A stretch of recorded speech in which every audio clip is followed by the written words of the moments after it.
Working on it? I make short films. You make short films? Like, cool. I don't believe you. Well, I will show you one later. Okay, well, we'll see about that. Yeah, anyone else have any questions? Once we start getting it going, it'll like, I feel like more questions will come. Like, oh yeah, I have a question about my dog. Tell us about your experience starting streaming on Twitch. Oh. So JD actually streams more than I do on my Twitch channel, but let's see. I think the last time I streamed on Twitch, I was playing Black Hawk and I was. Yeah, that was great.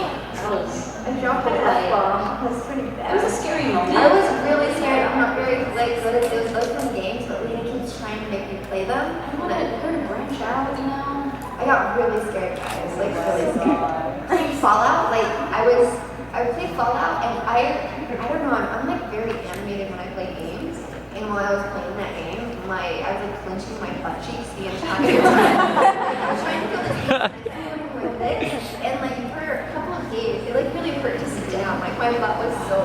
That was so much fun to record though, because we only did voiceover for the Fallout videos, but I wish we had done face cam because there was this moment where she was like fighting off rad roaches, right? And we're like sitting next to each other recording, and so while she's like aiming to try and shoot, I'm like really all tense and scared. I go and I reach behind her and I start tickling her neck, and she lets out the biggest scream and literally jumps out of her seat.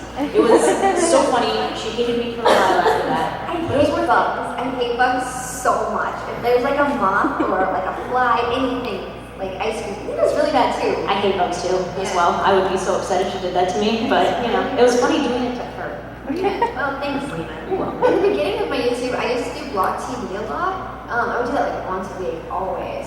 But I haven't really found the time to stream a lot more. You guys think I should do that? Yes. Okay, I'll work on that, guys. Lena, put that in the calendar. Okay. That's my phone. Yeah. Cool. Other questions? If you were starting over today, what would you do? What would you do today differently from What would you do today differently from what you did when you first started? Because everything has changed, right? Yeah. So what would you do? What tips would you give to yourself when you were starting, like today? Oh my god.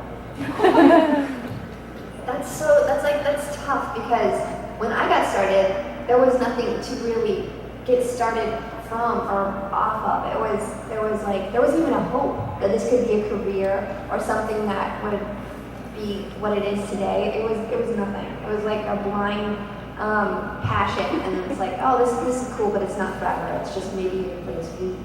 So,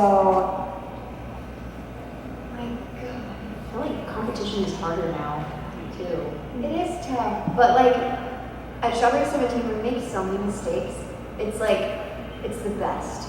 We all have a really good sense of humor, but we like fail constantly. We succeed a lot too, but I think when I first got started making YouTube videos, I didn't really think anyone would watch what I was putting out there. And once I realized people were watching, other than my mom and my grandma, that I had to be a little bit more accountable for how stupid I was behaving online. Because I used to do lip dubs, and I was just ridiculous. My brother and I did not care. We were just shameless. Like, he would pop out of the trash can.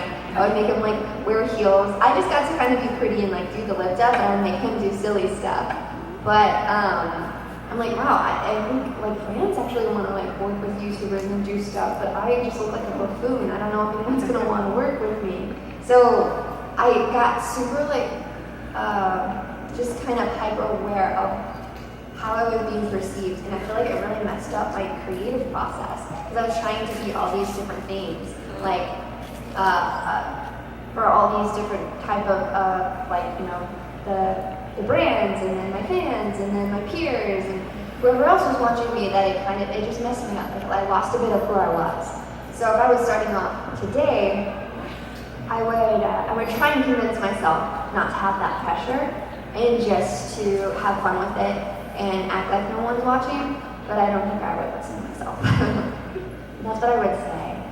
We actually do the unedited. Oh my gosh. We talked to our editor. We have a really amazing editor, and we kind of tried to model a little bit after Casey Neistat, the way he does his vlogs for Strawburry 17. Because brands really like that. I spoke to like MasterCard and L'Oreal and all these other companies, and all they could talk about was Casey Neistat. And I was like, damn, we gotta get that down. So we tried with the Japan vlogs, but I guess we could. We were talking to Dustin, our editor, about potentially making a longer version, like just less edited, but having all of the footage just in one giant vlog.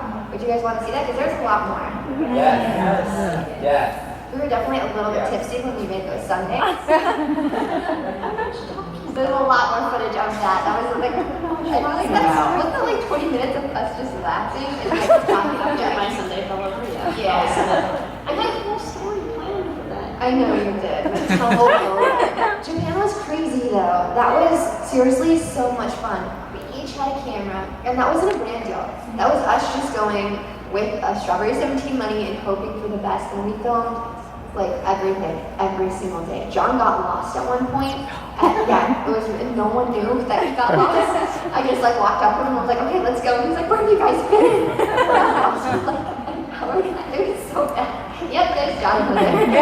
Would you be interested if we like kept exploring and did other countries and stuff like that? Yeah. And that's okay on Strawburry 17? Yeah, I think that's great. And then we'll release a longer one on Life Career for that? There's this YouTube channel called What's Inside. You guys heard of it? Yes. Super cool guy. I met him on a Ford campaign, and he was like, yeah, we just started cutting stuff up. I have my job still, and my son goes to school, and when we have time, we film a video and just cut it open, but now people are watching, and it's crazy. They grew to 1 million subscribers in no time. So I think, honestly, it's your perspective. Just, if you want to do this, and it's important to you, and it makes you happy, then don't treat it as a job. Don't treat it as something that you have to fit into your time. Treat it as something that, you know, gives you that inspiration to keep working those 50 hours a week. Because I was cooking chicken wings and like cleaning bathroom floors. I would do whatever it took to like make sure I could pay my bills and afford school, and like YouTube was just my fun time. That was a very small amount of time. That was my fun time. So, I don't know. Life is a little bit crushing sometimes, but honestly, if you could be sitting where I am next year. I met LD Shadow Lady 2012. She had like her face painted, and her and Joel were going around getting all the free swag, and it was her first VidCon, and she was loving it. And she was like, I want to go out to lunch with you, but like, you seem really busy. I'm like, dude, don't even worry. This is going to be you in like a year or two. And she's like, no, I don't think so. Aww. And then we did our Q&A at the gaming stage, and everyone was cheering for her. So that could be you, but it does take time. Do you have the perseverance and the passion and the drive to do it? Are you going to be up all night editing that video when no one else is helping you?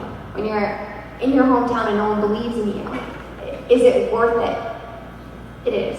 Because it's that dream that's in your heart. When you close your eyes and go to sleep at night, it's that one thing that keeps you going. So keep pursuing it despite what has happened in the past or what your fears are, because it's worth it. And no one can really tell you when it's going to take off, but once it does, it'll feel real good. Do you have the work ethic and the drive to see that through? Because it does take time. The money will follow, but no one ever tells you how hard it's going to be. And how many people are going to tell you, like even the people that you love and you trust, and you're like, you know what, I think it's time to call it quits. But that voice in your heart has to be louder than anything else. Because there was a lot of bad moments in my life, in my YouTube career, where I was like, this is really bad. I think I've wasted the past 7 years of my life doing something that is not going to amount to anything, and I'm irrelevant, and I'm going to have to go back home to Modesto and milk cows, and I don't even know, like, how to fill out a job application. Like, what am I going to do? I do not fill out a job application. But, like, apply yourself to more than just one thing. I can do consulting. I can do A&Ring for a music label. I can do a bazillion other things because I didn't put all my eggs in one basket. We live in a time where you, being a jack of all trades and a master of none, is the stupidest thing I've ever heard of. You need to be more than just one thing. And you can definitely be good at all those things. But do you have the drive to make sure that you are good at those things? Because it's scary. You don't want to fail, right? That sucks. But failing is incredible.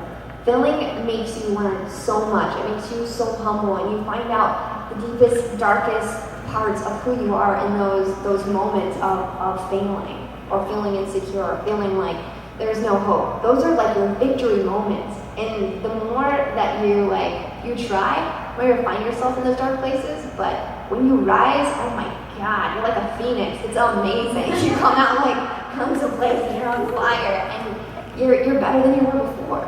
But I think you can't be afraid to try.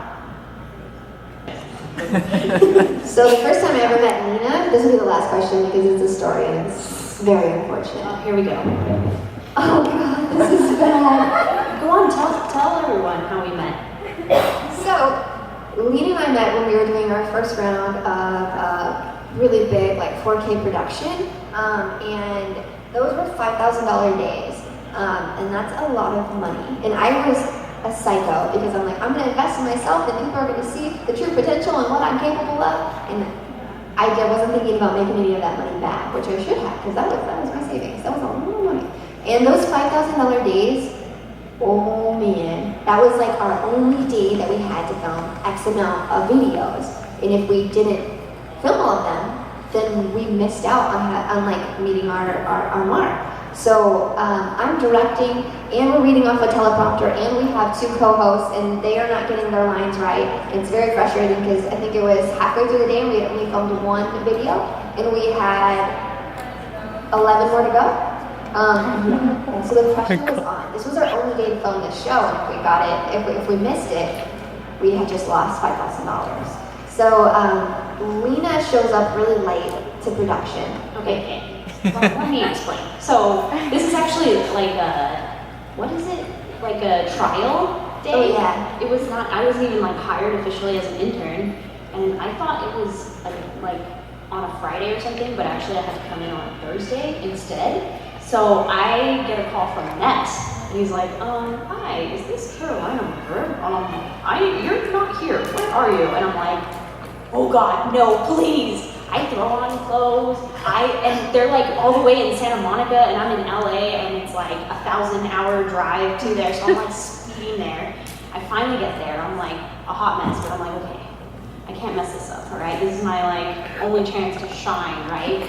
Because I had watched her videos before, and that's how I found out about the interview. Makes it that much more worse, okay? Let me take over from here. All right. We were having trouble with the teleprompter because we had a whole script that we had to follow in order to get these tech videos right. Well, people kept having trouble with it. Lena comes in, they put her on the teleprompter. I never even touched a Mac in my life before this. PC. So she's messing it up, like hardcore. And it's halfway through the day, and I hit my breaking point.